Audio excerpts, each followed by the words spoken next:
مرزا صاحب کا ایک اور انٹرویو آ گیا جس میں عمران خان صاحب پر بھرپور مذہب کارڈ کھیلا گیا، بھرپور مذہب کارڈ کھیلا گیا مرزا صاحب کے نئے انٹرویو میں۔ اس سے پہلے ذیشان عزیز صاحب مرزا صاحب کے سامنے بیٹھ کر یہ کہہ چکے ہیں اور مرزا صاحب اس کو ڈینائی نہیں کر پائے۔ ذیشان عزیز صاحب یہ کہہ چکے ہیں اور ثابت کر چکے ہیں کہ ذیشان عزیز صاحب کو مرزا صاحب اور ان کی ٹیم نے عمران خان کے خلاف سوالات فیڈ کرنے کی کوشش کی جو مذہب کی بنیاد کے اوپر تھے، جو مذہب کارڈ کے حوالے سے تھے۔ اب ایک اسی نوعیت کی ایک پوڈ کاسٹ ہم نے دیکھی جس میں عمران خان صاحب کے خلاف مذہب کارڈ استعمال کیا گیا، تو سوال یہ پیدا ہوتا ہے کہ عمران خان صاحب کو کیا یہ لوگ مارنا چاہتے ہیں؟ ابھی مرزا صاحب خود ایک ایسی صورتحال کا سامنا کر کے آئے، اس سے پہلے بھی عمران خان صاحب کے خلاف ایک ایسا ہی بیانیہ بنایا گیا اور اس کے بعد عمران خان صاحب پہ قاتلانہ حملہ ہوا جس پہ وہ بال بال بچ گئے۔ وہ ایک نوجوان نے پسٹل والے کا ہاتھ پکڑ لیا، ورنہ خدا نہ خواستہ گولی اور بھی کہیں لگ سکتی تھی۔ تو عمران خان صاحب کی جان سے کھیلنے کی ایک مرتبہ پھر یہ لوگ کوشش کر رہے ہیں۔ تھوڑا سا ڈیفرنٹ اسی خان صاحب کے ٹاپک کو تو دینی ٹاپک لے کے اب آپ میرے خیال ہے آپ شاید انہیں امت مسلمہ کا لیڈر مانتے ہیں اور ان کی گفتگو کو اسلام ہی سمجھ رہے ہیں سر۔ اب سن لیں، شاید اسی لیے آپ اب میں وہی تو بتانے لگا ہوں نا۔ اب وہ اس پوڈ کاسٹ کا حصہ شروع ہونے جا رہا ہے جس میں ہو سکتا ہے انجینئر صاحب لاجواب ہو جائے، جو میں نہیں چاہتا کہ وہ ہوں۔ نہیں ہوں، اچھا میں بھی لرن کروں گا، لاجواب ہو کے بھی انسان لرن کرتا ہے۔ 1000 سال کی تاریخ کو تبدیل کرنے والا انجینئر محمد علی مرزا، جو ہمیں قرآن اور صحیح حدیث کی روح سے زندگی گزارنے کا طریقہ بتاتے ہوئے صحیح قرآن اور صحیح حدیث بتاتا ہے۔ لیکن ہم دیکھتے ہیں کہ 1000 سال کی تاریخ میں جتنے ایسے سو کالڈ ہم کہیں گے، کیونکہ اصل جو بزرگان دین ہے وہ تو اس طرح کا کام نہیں کر سکتے، سو کالڈ جو بیچ میں یہ جو قصے کہانیاں یہ وہ چیزیں چل رہی ہیں، ایک ایک چیز کو پن پوائنٹ کر کے تسی کہندے ہو وڈا آپریشن کر کے پھٹے تے سٹیچر تے لٹا کے لوکاں نو ازبر کراتا۔ الحمدللہ ٹھیک ہے جی، لوگوں کے اندر تبدیلی آئی، توحید کو جس لیول پر جا کر آپ نے کر دیا، اللہ آپ کو جزا دے آمین۔ لیکن 2018 سے لے کر 2025 تک اتنے بڑے پیر صاحب کو آپ نے صرف نظر بخشتے رہے۔ مطلب 2018 سے 2025 کی تاریخ کو اگر ہم دیکھیں تو انجینئر محمد علی مرزا اس پورے عرصے کے دوران تھانوی رسول اللہ نعوذ باللہ پر تو ہمیں لیکچر پر لیکچر دے کے اور حوالے پہ حوالہ دے کے ہمارے ضمیر کو ایسے جھنجھوڑتے رہے۔ چشتی رسول اللہ بھی تھا، چشتی رسول اللہ نعوذ باللہ، اس پر بھی آپ ہمارا ضمیر جھنجھوڑتے رہے۔ لیکن امت مسلمہ کے اس مہان لیڈر، اس کو وقت کا پیغمبر کہہ دیا گیا۔ کون؟ عمران احمد خان نیازی۔ ویڈیو موجود ہے، ود ریفرنس بات کر رہا ہوں، میں اپنی کوئی بات ذاتی نہیں کر رہا، لیکن جی میں نے دیکھی ہوئی سر، تو میں نے اس میں بولا ہوں نہیں سر، یہ تمہیں پتلی گلی تو نکلا تو نہیں دینا سر۔ بات یہ ہے کہ جس طرح آپ ایک اپنا مقدمہ لڑتے ہیں، اس پہ آپ نے ایسا مقدمہ لڑا کہ آپ کو مجھے بتانا پڑ رہا ہے کہ میں نے اس پہ بات کی، باقی کسی چیز پہ آپ کو بتانا نہیں پڑتا سر۔ نہیں سر، میں سر سوال میرا یہ ہے، اسلام کیا کہتا ہے کہ وہ چیز آپ کے لیے قابل قبول نہیں، یہ قابل قبول ہے۔ ایک بندے کو وقت کا پیغمبر کہہ دے اور ساری دنیا سنے اور اس پر ساری دنیا خاموش ہے، ڈیم کیئر انجینئر صاحب خاموش کیوں ہیں یہ نہیں پتا سر، مجھے نہیں پتا، آج بتا آپ نے جواب سن لینا۔ جی سر۔ پہلی بات ہے کہ اس قسم کی ایکٹیویٹی پشاور میں ہوئی تھی اور وہ بندہ سٹیج کے اوپر قتل ہو گیا تھا، وہ ایکٹیویٹی آپ نے عمران احمد خان نیازی اس وقت ساتھ کھڑے تھے جب یہ بات ہو رہی تھی، جو خاتون یہ بات کر رہی تھی وہ عمران احمد خان نیازی صاحب کی موجودگی میں کر رہی تھی، اس لیے انہوں نے کیا بولا تھا چلیں بتائیں کہ عمران خان اس صدی کے پیغمبر بن چکے ہیں۔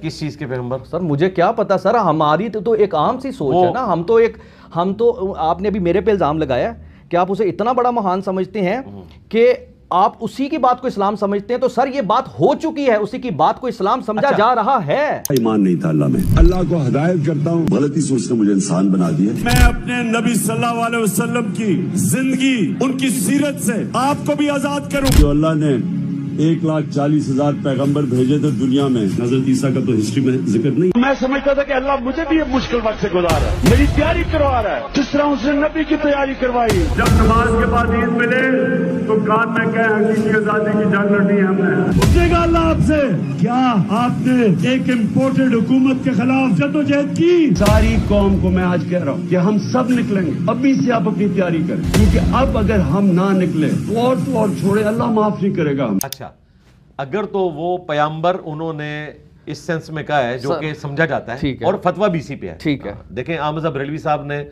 فتاوی رضویہ میں لکھا ہے کہ اگر کوئی شخص کہے نا کہ میں پیغمبر ہوں تو اس سے اس کی کلیریفیکیشن نہیں مانگی جائے گی. اس کا سیدھا سیدھا مطلب یہ ہے کہ وہ دعوی نبوت کر رہا ہے. ٹھیک ہے. وہ بعد میں کہ نہیں میں میسنجر کے معنوں میں لے رہا تھا, یہ نہیں ہوگا. ٹھیک ہے. اب وہ جو عورت تھی بولنے والی وہ جاہل تھی, اسے نہیں پتا کہ میں نے الفاظ کا چناؤ کیا کرنا ہے. اسٹیج پہ جتنے لوگ تھے وہ کم از کم پڑھے لکھے تھے, انہیں چاہیے تھا کہ اس کو روکتے. اس کو اگر اس طریقے سے ہم یعنی اپنے گفتگو میں موضوع بناتے ہیں نا تو پھر توہین مذہب والے جو معاملات ہیں نا وہ سامنے آ جانے ہیں. اچھا چلے, آپ ہم نہیں چاہتے کہ توہین مذہب والا معاملہ ہو, اس عورت کی لائف ونریبل ہو. آپ نے نہیں بنایا, اس کا نتیجہ کیا نکلا اب اس پہ ہم بات کرتے ہیں. اچھا اب سر ہاں جی بتائیں کیا نتیجہ نکلا. نتیجہ کیا نکلا وہ بات کرتے ہیں. سب سے پہلے اب دیکھ, میں سر جتنی بات کر رہا ہوں میں ایز اے پرسنالٹی آپ مجھے پٹواری لگ رہے ہیں. ارے نہیں, میں بالکل بھی پٹواری نہیں ہوں. میں ایک توحید پرست مسلمان کی حیثیت سے آپ سے, ایک طالب علم کی حیثیت سے آپ سے سوال کر رہا ہوں. سر اب بات جہاں پر یہ ہے کہ جب میں بچپن میں تھا اور میرے گھر میں میرا بروٹ اپ ہوا, اپنے اسکول میں, کالج میں, یونیورسٹی میں, مجھے ایک چیز پڑھائی گیا. میں 1 بائی 1 چیزیں آپ کے ساتھ ڈسکس کرنے جا رہا ہوں اور اسلام کی روح سے آپ نے جواب دینا ہے, اس میں دنیا کی روح سے نہیں جواب دینا. اچھا میرا خیال ہے میں اب ملٹیپل چوائس کوسچن کے طور پہ نا آپ کو جواب دیتا چلا جاتا ہوں. آپ ساتھ ساتھ دیتے جائیں, میں آپ کے ساتھ ساتھ دیں گے, لیکن آپ نے ویسے ہی دینا ہے جیسے آپ توحید کی دعوت دیتے ہیں. جی میں کلیئر کٹ پہلے اس کا جواب لے لیں کہ یہ بالکل کلمات کفر ہیں, یہ اور جتنے لوگ وہاں پہ کھڑے تھے سب پہ توبہ واجب ہے. ٹھیک ہے, بالکل کلیئر کٹ. Clear cut. اور اگر وہ اس کے اوپر راضی تھے تو ان کے نکاح بھی ٹوٹ چکے ہیں, اگر وہ اس پہ راضی تھے. بالکل کلیئر. ٹھیک ہو گیا. اور اس کے علاوہ کوئی اور فتویٰ نہیں آپ کو دے گا. ٹھیک ہے, ٹھیک ہو گیا. اوکے. دوسرا ناظرین, سوری ناظرین, اینکر وچوں ایویں ہی آ جاتا ہے. اچھا سر, دوسری بات یہ ہے کہ ایک بہت بڑی بات, صادق اور امین, ہمیں بچپن سے پڑھایا گیا کہ یہ رسول اللہ صلی اللہ علیہ وسلم کی ذات مبارکہ ہے, اور اس صادق اور امین کی جو بھی ایٹریبیوٹس ہیں ان پر تا قیامت کوئی بھی پورا نہیں اتر سکتا سوائے رسول اللہ صلی اللہ علیہ وسلم. پاکستان کے اندر صادق اور امین عمران احمد خان نیازی صاحب کو قرار دے دیا جاتا ہے, اور جس کی بنیاد پر ان کی ایک ایسی پولیٹیکل موو, کمپین اور مینیفیسٹو سٹارٹ ہوتا ہے جس کا ابھی اینڈ آگے جب باتیں جیسے جیسے ہوتی جائیں گی. مجھ سے آپ کیا پوچھنا تو میں آپ سے یہ پوچھنا چاہ رہا ہوں, صادق اور امین قرار دینا عمران احمد خان نیازی صاحب کو, اور پھر انہوں نے اسے اپنی پولیٹکس کا حصہ بھی بنایا اور ہر بار بیان کیا کہ اب تو میں ایک سرٹیفائڈ صادق اور امین ہوں. آپ سمجھتے ہیں یہ جائز تھا؟ وہ پاکستان کے قانون کے پوائنٹ آف ویو سے بات ہو رہی ہے نا. پاکستان کے قانون میں صادق اور امین کی ٹرم ایک ڈکٹیٹر نے داخل کی.